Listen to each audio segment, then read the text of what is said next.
Wait.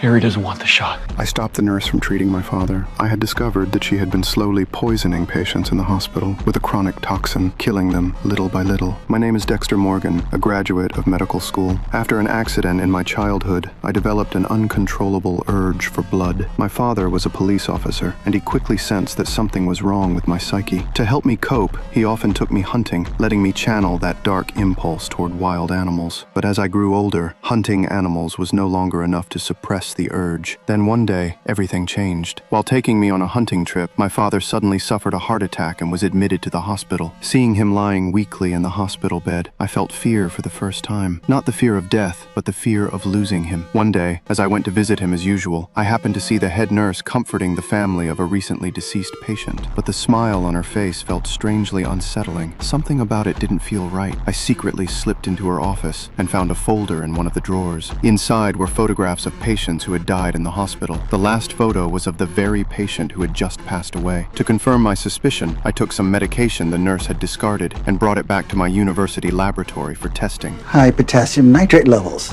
What would happen if this solution were delivered to someone intravenously? This dilution? Harmless. But if administered repeatedly over the course of several days, it could kill someone. How detectable would that be in, say, forensics medical examination? Nearly undetectable.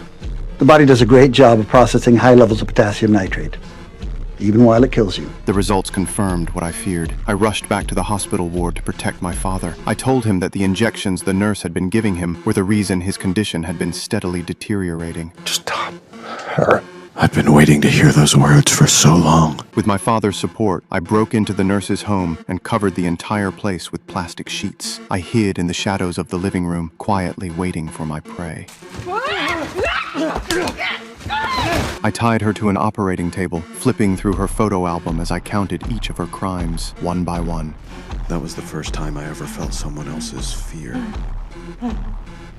And I liked it.